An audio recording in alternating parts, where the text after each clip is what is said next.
Hey there guys, welcome back to my channel Crafty Concepts with Erin. I'm Erin and I'm here today with the creative design team and we are talking about embellishing made easy. I'm going to create a double page layout today and share with you some of my favorite design tips for embellishing your layouts. On my desk here, I have some of the pattern papers from the You Are Enough collection. Now, if you have not seen this gorgeous collection, you can check out this video right here or in the description box below where I walk you through the entire kit. But I've pulled out some of the pattern papers for today's project here, and I'll show you my photos I'm going to be working with. This is myself and my two boys taken a few summers ago, and this is the main photo, so I printed that in a 5x7. I also have some supporting photos from the day. Here's a family photo, and then of course another family photo where we're all being silly, trying to get everybody to laugh. So those are printed in approximately 4x3.5. Typically, I like to work on white daisy cardstock for my base, but just to switch things up, I'm using sapphire. You can see there's a darker and a lighter side. I'm going to flip that over to reveal the lighter tone. And then this here is one of my favorite pattern papers from the You Are Enough collection. I just think that's so pretty. So I have two of those, and I know I want my 5x7 focal photo here on the left. And then these I'm going to create on the second page, and I'm not quite sure how I want those oriented. I could do a strip going from the top to bottom, or stagger them, or create kind of a block. I'm not sure yet. So I know I want to trim this down to have a margin. I always start by removing the zip strips, which is the branding strip. On the other side is a pattern that you can use to embellish your layout. So always hang on to those. Now I'm using the grid marks on my VersaMat to kind of eyeball where I want that cut. So I'll go ahead and cut that down to 10 inches by 11. Now we're wearing a lot of blues, so I want to bring in this scripty blue paper here for my background. And again, I'm just using those grid marks on the VersaMat there. It's super handy, and then I know approximately how I want to cut my paper here. To help this focal photo stand out, I'm matting it on sapphire paper, and this time I'm using the darker tone. And there's this really pretty foiled pattern paper, and I want that just to kind of accent, so I'm just popping it out the left-hand side of the photo. Now there's this awkward space right here, but I'm not worried about it. We're going to camouflage that with our embellishments. So speaking of embellishments, I'm going to use these 3D flower dies to create some, and then we'll also incorporate some from the coordinating sticker sheet. Now I have pulled off the two smallest of the flowers. There's 5 dies total in that set, and I'll line these up on my die cutting mat here, and then I have 2 layers of white cardstock so I can cut 2 at once. So I'll peel those apart. Now if it won't come out, just drop it on your desk and it'll pop right out. I did go into detail creating these flowers on the previous video, so if you want to watch that, you can refer to that video, but just to save some time, I sped the process up and cut some of this out. So I am going to do a little ink blending with Belle. This is a craft brush I got from Amazon. If you don't have it, these little foam ink blending tools work very well also. The craft brushes go on softer, so if you have a heavy hand, they can be helpful for that. And I'm using my all-purpose mat. It doesn't soak up the ink on the background, so I'm not wasting ink. If you do this over a piece of paper, you're losing that ink into the paper as it's absorbed. Here I can pick it back up off my mat and use it to shade the edges of my flower petals like you see me doing here. So off camera, I cut the Belle cardstock flowers, and then we have the white. So I'm going to create several of these flowers in varied sizes to mix and match. I'm showing you how pretty it looks both on the Belle and the white cardstock, and I like how it gives a different look. So while I am adding some color to these petals, we'll talk about some basic design tips when you are considering your embellishment placement on a scrapbook layout. I do have several other layouts to share with you after this one, so stay tuned to the end because I'm going to give you some different examples of embellishment placement. Most of you are probably familiar with the concept of a visual triangle, and that is a very popular method for choosing where to place your embellishments around your photo. The reason it works so well is because a triangle naturally draws your eye to the center, which if it's placed around your photo, is going to draw your eye to the photo, which is what we want. That's the whole purpose of scrapbooking, right? The photo is the main element. Now I am going to show you some examples where we do different embellishment placement that does not involve a triangle, but I still want to go over that because it is an important design concept. I just about have these flowers finished. I'm rolling the petals up over my fingers to give them some lift and some dimension. And then I went ahead and used liquid glass and bitty beads to fill in the center of those, which gives it some awesome texture. So again, this is going to be a double page layout, but I'm starting on the left-hand side. Before I get my layers glued down, I'm taking a nail file and I'm going to reveal that white core in the Close to My Heart cardstock. It's like sanding the edge to give it that distressed vibe, and I just really like the way that looks. Now I can't decide if I want to bump this in a little bit or if I want it kind of flush with the right hand side. I think I might keep it flush. I am going to go around this pattern paper with the Belle and my sponge ink blending tool here to give it a little finished look to the edge there. I went ahead and did that off camera, and we'll get our layers back into place. Before I start embellishing, I like to kind of pull out all of the pieces that I have to work with. So I have these flowers that I created. There's several more that I did off camera, and we have 2 different sizes. And then these butterfly dies are featured in the You Are Enough special for May. So there are 5 dies and 2 sizes. You can create some layers. I just cut the lacy overlay part. And then these little foiled stickers I pulled off the coordinating sticker sheet. These photos were taken a few years ago and we were in our backyard in the garden, so I thought these botanical elements, the butterflies and the flowers, would go really well with the photos. Here's a little bonus design tip for you. Notice that lighter blue corner on this pattern paper. It doesn't look so great when you have it oriented the same way. Just by turning it, it draws your eye all the way across the layout. Or you could even do like a diagonal and it still pulls your eye to the opposite side.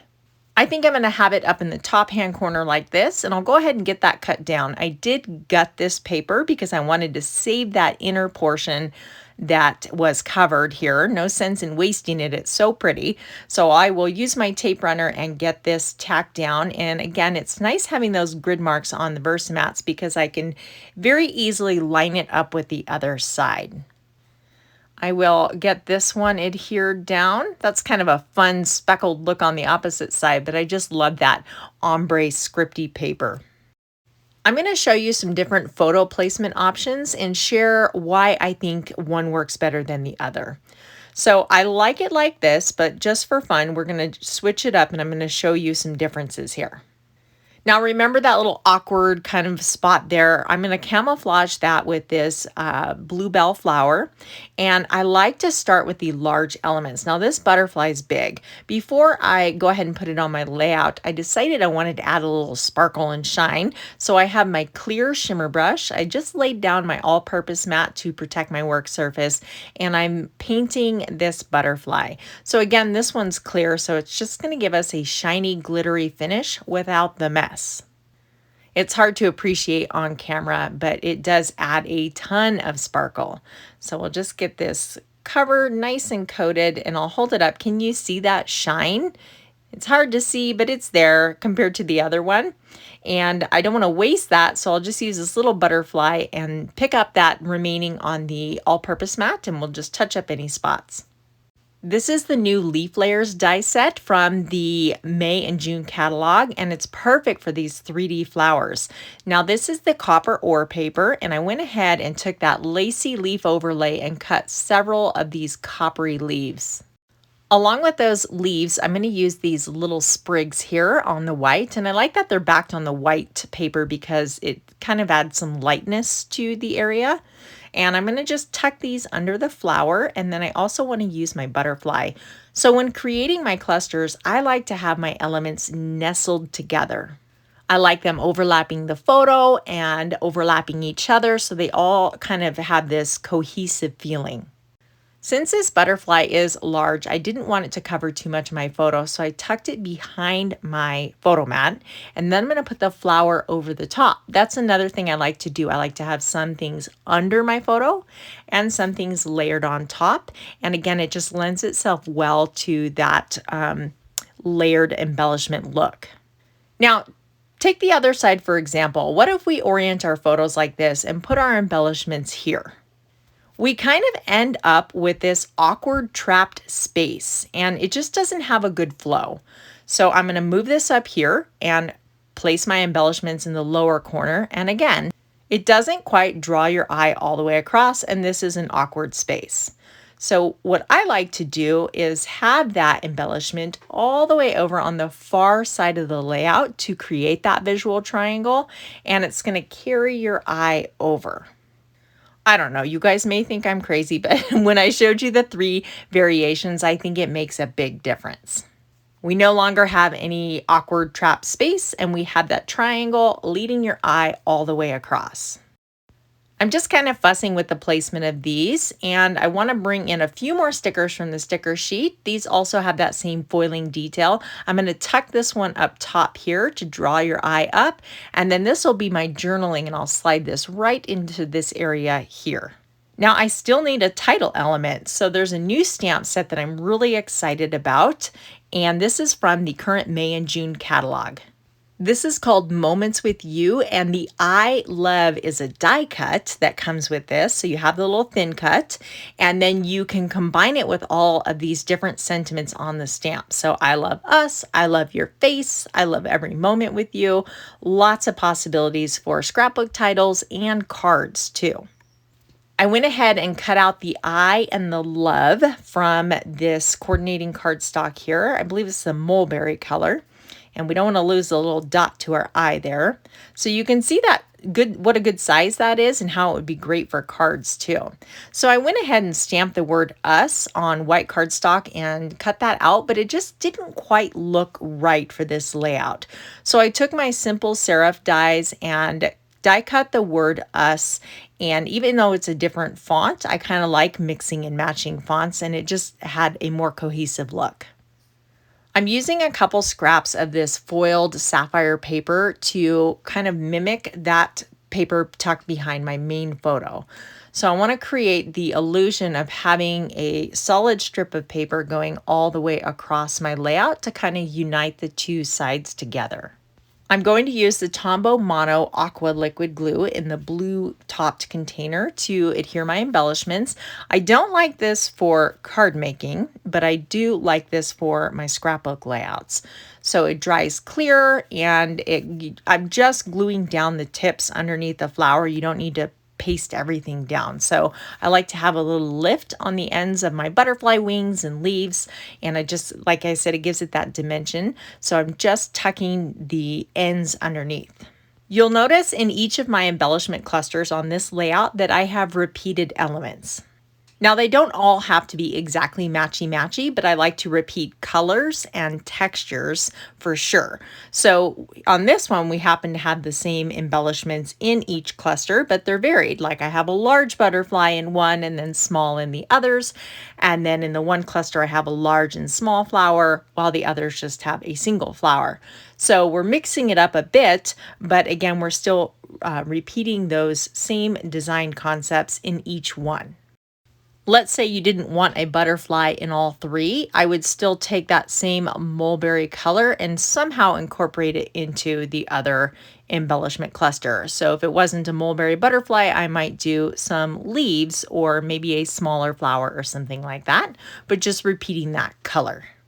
And again, these are not hard and fast rules. These are just some design tips that I do naturally without even thinking. But to me, that's why it's working and why it looks pleasing to the eye.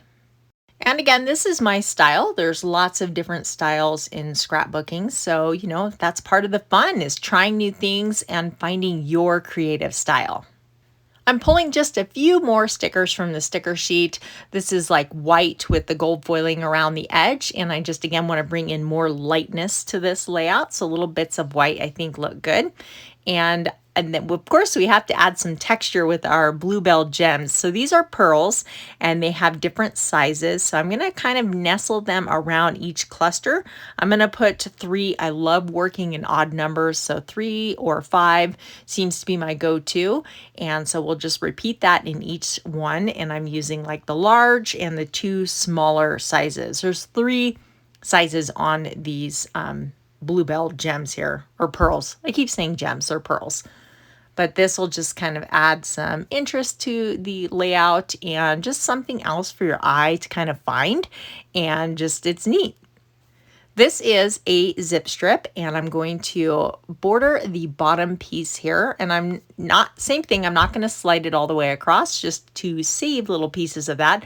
I'm going to cut off just what I need and tuck it under, but it's going to give the look of one solid piece running all the way across. I feel like this is just kind of a little finishing touch to bring in that beautiful mulberry paper and kind of anchor that paper strip there. Just kind of finishes it off, I think. So we'll trim off the edge here with our microchip scissors. We'll take a look at those other embellishment examples here in just a moment, but let's take a closer look at this layout.